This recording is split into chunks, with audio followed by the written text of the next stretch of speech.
The rifle cracked. Smoke rose from the stranger's hand. Arabella stood free, her hands trembling but her eyes defiant. Wade Briggs and his men lay scattered on the ground, justice delivered swiftly. The stranger mounted his horse without a word, the red bandana at his neck, the only color in the gray town square. This story is a work of fiction, crafted by AI. But the injustice it depicts, that's older than memory. Subscribe to the channel and tell me in the comments, where are you watching from? Let me take you back. The wood creaked as they nailed the platform together. Right there in the middle of Deadwood's town square, for everyone to see. Arabella Blackwood. The rope had already been measured. Her neck would fit perfectly. The townsfolk walked past with their eyes down. Not one of them said a word. The sun beat down on the unfinished structure. Sweat dripped from the carpenter's brow. He didn't look at the second-story window where Arabella sat in her cell. Her eyes were open, but they weren't seeing anything. Not anymore. The fear had burned itself out. All that remained was acceptance. The stranger rode into town as the last plank was secured. He didn't stop at the saloon. He didn't greet anyone. He just watched, his gaze fixed on the gallows, on the window where Arabella sat, on the men who supervised the construction. "Execution at dawn," Silas Crane announced. The judge stood by the platform, adjusting his black robe. "The accused will hang for the murder of Arabella Blackwood." A murmur ran through the crowd, not of protest, of approval. They believed the story. It was easier that way. The stranger dismounted, tied his horse to the hitching post, walked toward the sheriff's office. His steps were measured, purposeful. The red bandana at his neck flapped slightly in the breeze. No one paid him much attention, just another drifter passing through. The sheriff's door creaked open. The stranger stepped inside. The smell of stale coffee and old paper filled the air. Deputy Cal Pierce looked up from his desk. "Can I help you?" the deputy asked. The stranger didn't answer. His eyes scanned the room. They stopped at a wanted poster tacked to the wall. Wade Briggs, with a price on his head. The stranger's gaze lingered on the face, then moved to the desk. "Arabella Blackwood," the stranger said. His voice was low, rough. "Where is she?" The deputy hesitated. "In the cell, upstairs. Why?" The stranger didn't explain. He walked past the deputy, climbed the stairs, 2 at a time. His boots made no sound on the wooden steps. The cell door was open. Arabella sat on the cot. Her hands were folded in her lap. She didn't look up when the stranger entered. "You didn't do it," he said. She finally raised her head. Her eyes were hollow. "Does it matter?" The stranger didn't answer. He just looked at her. Really looked. At the tremor in her hands. At the way she wouldn't meet his gaze. At the fear that still clung to her despite her words. "What really happened?" he asked. She shook her head. "It doesn't matter anymore. The rope is being measured. The platform is built. Dawn comes." The stranger took a step closer. "It matters to me." And that was when everything changed. The stranger stood in the cell doorway. Arabella hadn't moved. Her eyes were fixed on the wall beyond him, not seeing anything. Just empty space. "Arabella Blackwood," the stranger said. "Your uncle." Arabella flinched, the first reaction he'd seen from her. Her hands clenched into fists on her lap. "He was found 3 days ago," the stranger continued. "Shot in the back, in his own study." She nodded slowly. "They say I did it." "They do." "Why?" The stranger stepped closer. The cell was small. He could smell the fear on her, the stale sweat, the unwashed clothes. "You had a disagreement, the night before he died." She finally looked at him. Directly. We did. About the ranch. About selling it. Silas Crane was there, the stranger said. Arabella's eyes widened. He was. He tried to mediate. Said we should both calm down. The stranger didn't move. The bullet that killed Jeremiah was from your father's pistol, the one he left you. She shook her head. That's impossible. It was in my room, locked in the desk drawer. Someone broke in, the stranger said. After the murder. Planted it. Made sure it was found in your room. Arabella's breath caught.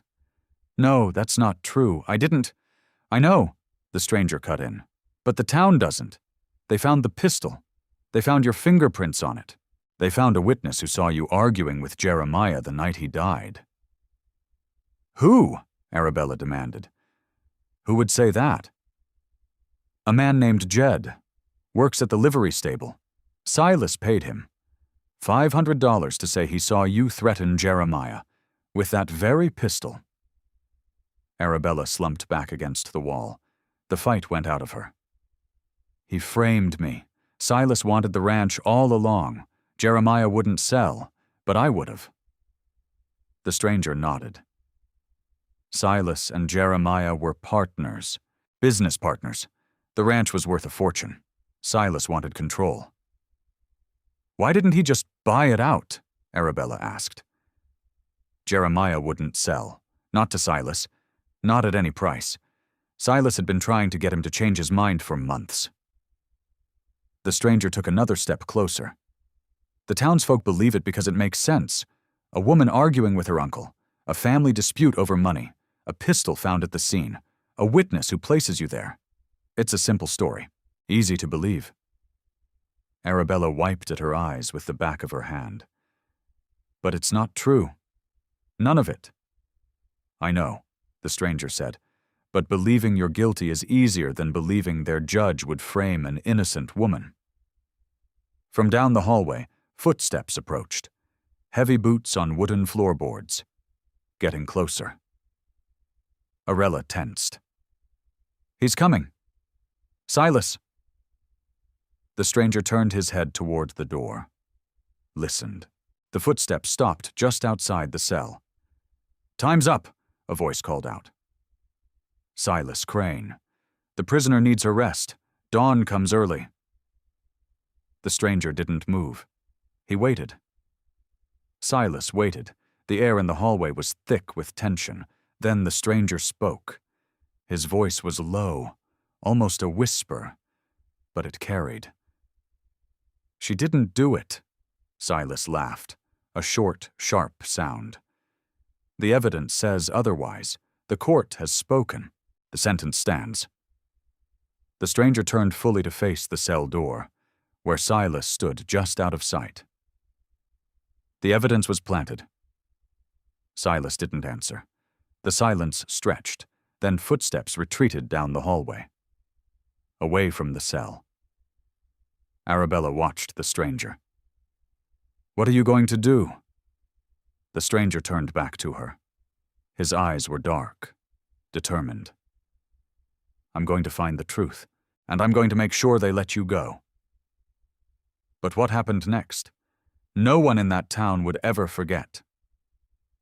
The stranger waited until Silas's footsteps faded down the hallway. Then he turned back to Arabella.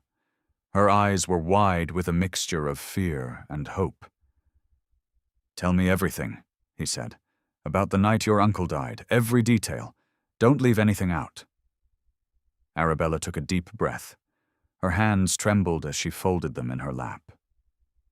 We argued about selling the ranch. Silas had been pushing Jeremiah for months. He wanted to expand his operations.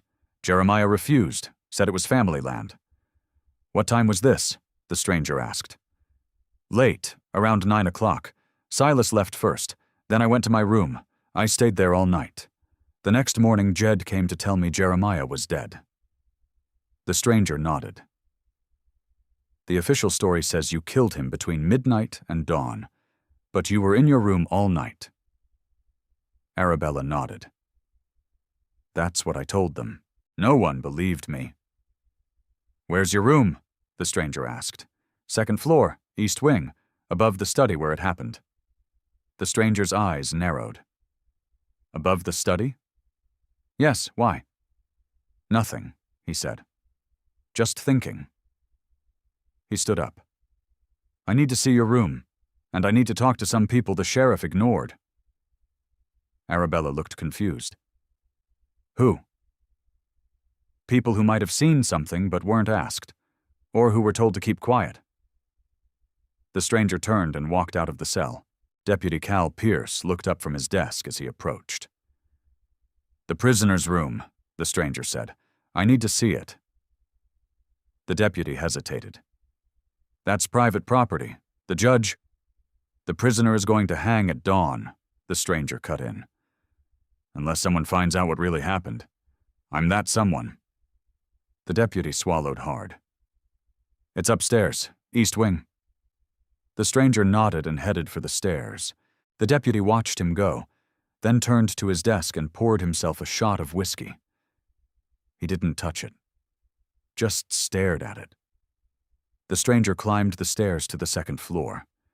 The hallway was narrow, with doors on either side. He found the door to Arabella's room at the end of the east wing. It was unlocked.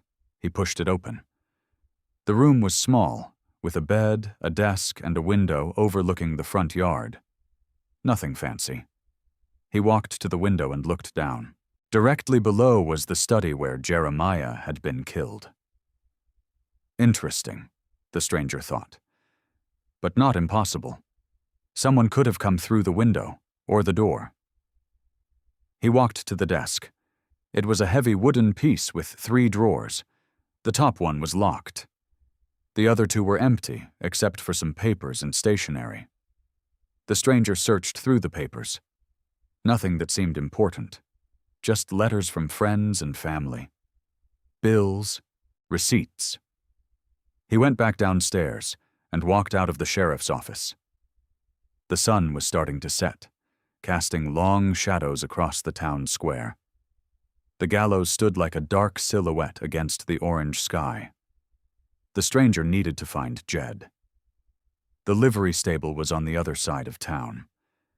He walked quickly, his boots making soft sounds on the wooden sidewalks. As he passed the saloon, he noticed a group of men standing outside, watching him. They were rough-looking, hard faces, scars, outfits that hadn't been washed in weeks. The stranger kept walking. He didn't need trouble. The livery stable was a large building on the edge of town. The smell of hay and horse manure hit him as he pushed open the door. A man with greasy hair and calloused hands was mucking out a stall. "Jed?" the stranger asked. The man looked up. His eyes darted nervously. "Who's asking?" "I'm asking about what you saw the night Jeremiah Blackwood died." Jed's face went pale. "I don't know nothing." "Sure you do," the stranger said. "You saw Arabella arguing with Jeremiah, with a pistol in her hand." Jed swallowed hard. "I was paid to say that. By Judge Crane." The stranger nodded. "How much?" $500. "And where were you really that night?" Jed hesitated. "At the saloon, drinkin', with some friends." "Who?" "Briggs and his men." The stranger's eyes narrowed. "Wade Briggs?" "Yeah. Why?" "No reason," the stranger said. He turned and walked out of the stable. His mind was racing. Silas Crane, Wade Briggs, the murder, the frame-up. It all connected somehow. He needed more information, and he needed it fast. Dawn was coming, and Arabella was running out of time. The stranger walked away from the livery stable, his mind racing. Jed's words echoed in his head. Wade Briggs. The man with the price on his poster back in the sheriff's office. Silas Crane. The judge who framed an innocent woman. They were connected somehow. But how? He needed more information. And he needed it fast. Dawn was coming. Arabella was running out of time. The stranger stopped at the saloon. The same one Jed mentioned. The same one where Wade Briggs and his men had been drinking the night of the murder. The air inside was thick with smoke and whiskey. The noise level was high. Men laughing, glasses clinking, cards being dealt. He found a table in the corner and sat down. Ordered a whiskey. Watched the room. Looking for someone who might have seen something. Someone who might know something. A bartender with a greasy apron approached. "What'll it be?" "Whiskey," the stranger said. The bartender nodded and poured a glass. Set it in front of the stranger. "That'll be 2 bits." The stranger slid a coin across the table. The bartender pocketed it and walked away. The stranger took a sip of the whiskey. Burned going down, but good. Strong. He needed the warmth, needed the clarity. He scanned the room again, looking for faces that might recognize him, or that he recognized. Nothing. Just a room full of drunkards and gamblers. Then he saw her. A woman sitting alone at the bar, dressed in a simple blue dress, hair pulled back in a bun. She looked out of place here. Too clean, too sober. The stranger walked over and sat on the stool next to her. "You look like you don't belong here." The woman turned. Her eyes widened slightly. Then she relaxed. "I don't. I'm just waiting for my husband." "Is he a regular?" the stranger asked. "Sometimes," she said. "He works at the general store, but he comes here sometimes after work, with friends." The stranger nodded. "Did he come here 3 nights ago? The night Jeremiah Blackwood was killed?" The woman's face went pale. "How do you know about that?" "Just curious," the stranger said. "Did he?" She hesitated, then nodded. "Yes, he came with some friends, from work." "Were they drinking with Wade Briggs and his men?" the stranger asked. The woman's eyes darted around the room, then leaned closer. "They were. But my husband doesn't talk about it. Not since." "Not since what?" the stranger pressed.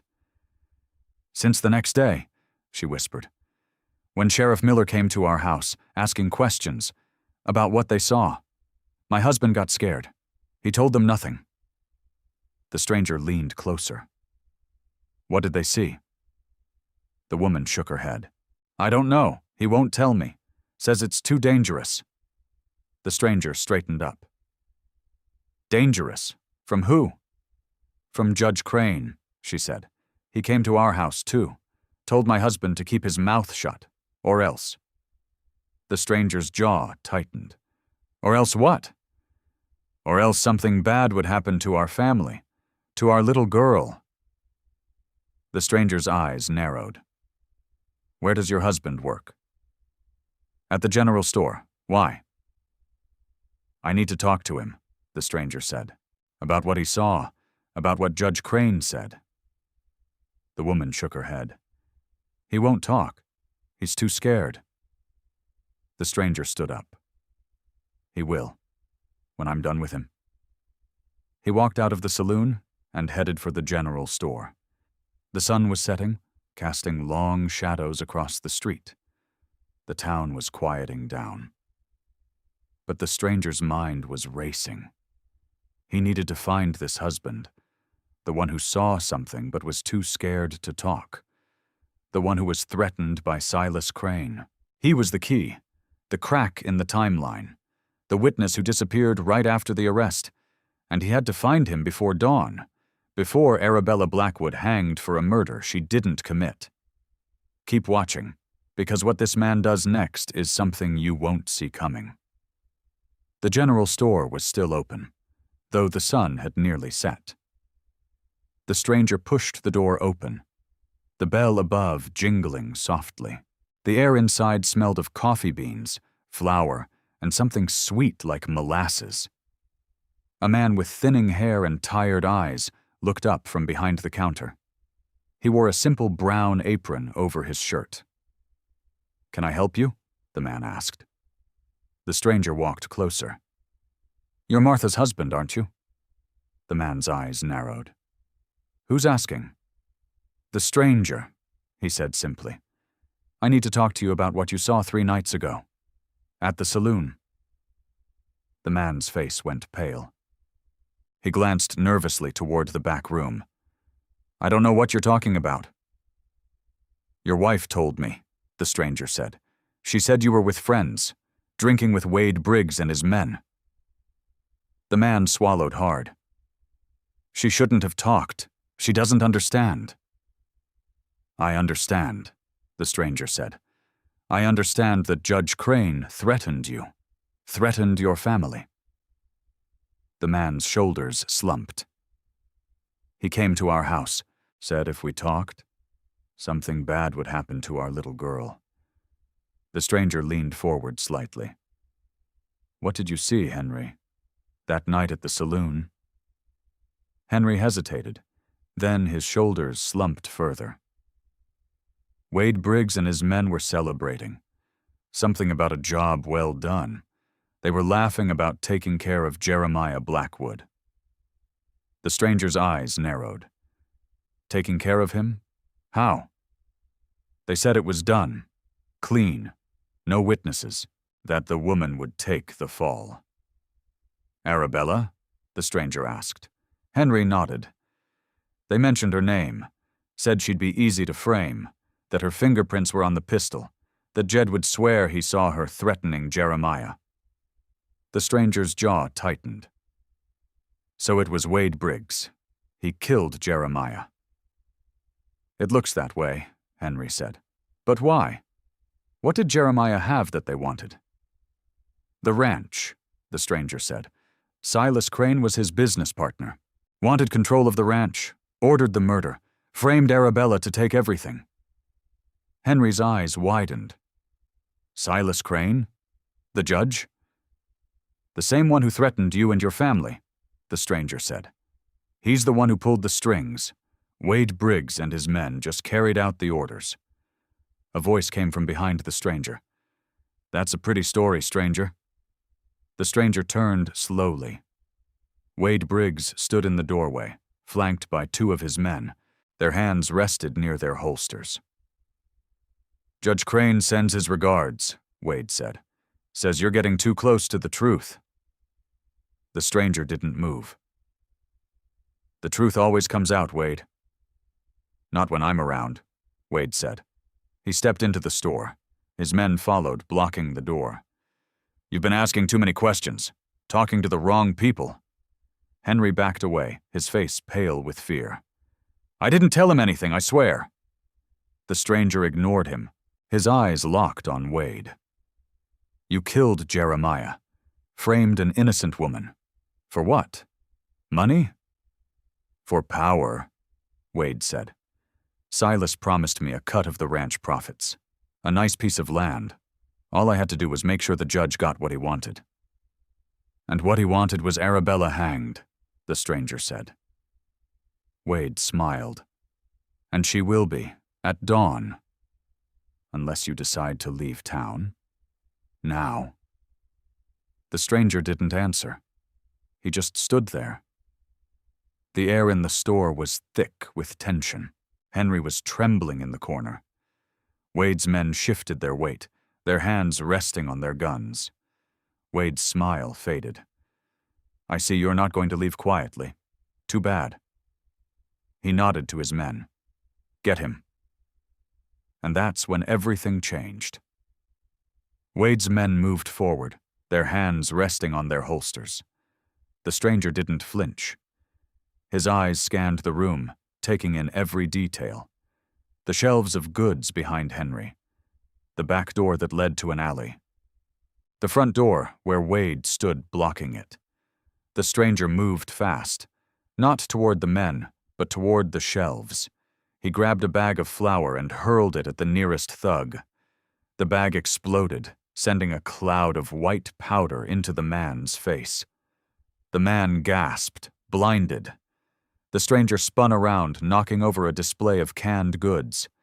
Cans clattered to the floor, creating chaos. Henry ducked behind the counter, out of the way, The second thug reached for his gun. The stranger was faster. He grabbed a broom from the corner and swept it across the man's legs. The thug stumbled, falling hard onto the floor. Wade cursed and drew his pistol. "Get him! Now!" The stranger didn't wait. He bolted for the back door, pushing it open and stepping into the alley behind the store. The air was cooler here, darker. He could hear Wade shouting and his men scrambling behind him. The stranger moved quickly through the narrow alley, his boots making soft sounds on the dirt. He needed a plan. A way to expose Silas Crane and Wade Briggs before dawn. Before Arabella hanged for a crime she didn't commit. He emerged onto a side street. The town was quiet now. Most people were home. Lights glowed in windows. The gallows stood dark against the night sky in the distance. The stranger needed help. But who could he trust? Not the sheriff? Not the deputy. They were in Silas Crane's pocket. He needed someone with nothing to lose, someone who hated injustice as much as he did. His mind went back to Jed at the livery stable. The man who lied about seeing Arabella threaten Jeremiah. The man who was paid to lie. He might be willing to tell the truth now, especially if it meant saving an innocent woman. The stranger turned toward the livery stable. His steps were purposeful, determined. He had until dawn, and he would use every minute of it to save Arabella Blackwood. The stranger stepped into the livery stable. The air was thick with the smell of hay and horse sweat. Jed was mucking out a stall, his back to the door. "Jed," the stranger said, "we need to talk." Jed jumped, turning around with fear in his eyes. "I told you I don't know nothing." "You know more than you're saying," the stranger replied. "You saw what happened at the saloon 3 nights ago. You saw Wade Briggs and his men celebrating." Jed's face went pale. "You were paid to lie about Arabella Blackwood," the stranger cut in. "Paid by Judge Crane. $500 to say you saw her threatening Jeremiah with a pistol." Jed swallowed hard. "How did you know?" "Because I've been asking questions. Because I know the truth. Wade Briggs killed Jeremiah Blackwood. Silas Crane ordered it. They framed Arabella to take the ranch." Jed stared at the floor. "I can't testify. Silas threatened my family." "Then you'll have to do something else," the stranger said. "Come with me." The stranger led Jed out of the stable and toward the town square. The gallows stood tall against the morning sky. A crowd had gathered, watching as Arabella was led onto the platform. Her hands were bound. A noose hung around her neck. The sheriff stood by the lever. "Any last words, Arabella?" the sheriff asked. Arabella looked out at the crowd. Her eyes scanned the faces. Then she saw the stranger, and Jed. A flicker of hope in her eyes. "Please," she whispered. "I didn't do it." Silas Crane stepped forward. "The court has spoken. The sentence stands. Hang her." The sheriff moved toward the lever. The crowd was silent, waiting. The stranger pushed through the crowd, Jed trailing behind him. "Stop!" he called out. The sheriff turned. "This is a lawful execution. You have no right." "The evidence was planted," the stranger shouted. "The pistol was placed in Arabella's room after the murder." Silas Crane stepped forward. "Nonsense. The evidence is clear. The woman is guilty." "Is it?" the stranger asked. He turned to Jed. "Tell them what you saw. Tell them what you heard at the saloon." Jed hesitated, looking at Silas with fear in his eyes. I can't." "You have to," the stranger said. "For Arabella. For justice." Jed took a deep breath. 3 nights ago, at the saloon, Wade Briggs and his men were celebrating. They said they'd taken care of Jeremiah Blackwood, that the woman would take the fall, that her fingerprints were on the pistol, that I would swear I saw her threatening him. Wade Briggs stepped forward from the crowd. "He's lying." "Am I?" the stranger asked. He pulled a wanted poster from his pocket. "This is you, Wade, with a price on your head for murder, for the murder of Jeremiah Blackwood." Wade's face went pale. "That's not proof." "Then this will be," the stranger said. He reached into his pocket and pulled out a letter. "This is a letter from Silas Crane to Wade, ordering the murder of Jeremiah Blackwood, signed by Silas himself." Silas Crane's face went white. "That's forged. It's a fake." "Is it?" the stranger asked. He turned to the crowd. "The truth is that Silas Crane and Jeremiah Blackwood were business partners, but Silas wanted full control of the ranch. Jeremiah refused to sell, so Silas ordered his murder, and he framed Arabella to take everything." Wade Briggs drew his pistol. "You shouldn't have come here, stranger." The stranger was faster. His own pistol was in his hand, pointed at Wade. "Drop it, Wade, or you'll hang right next to her." Wade hesitated. The crowd watched in silence.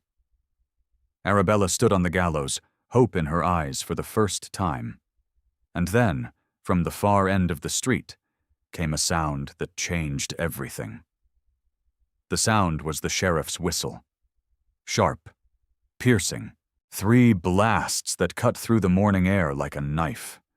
Deputies poured from the sheriff's office, weapons drawn.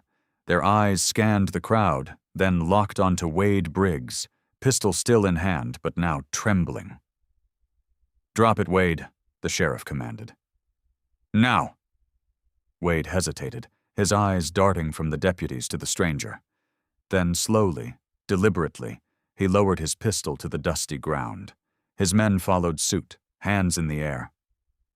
"Arrest them," the sheriff said to his deputies. "All of them." As Wade and his men were being led away in shackles, Silas Crane tried to slip into the crowd. But the stranger saw him. He stepped forward, blocking Silas's path. "Not so fast, Judge," the stranger said. Silas paled. "I have no idea what you're talking about." "The letter," the stranger said. "The one ordering Jeremiah's murder. The one you signed." Silas swallowed hard. "That's a forgery." "Is it?" the stranger asked. He pulled a second letter from his pocket. This one had a different seal. The official seal of the territorial governor. "This is a warrant for your arrest, Judge, for conspiracy to commit murder, for obstruction of justice, for framing an innocent woman." Silas's face went white. "You can't do this. I'm a judge." "The governor can," the stranger said, "and he has. You're under arrest." The deputies moved in, handcuffing Silas.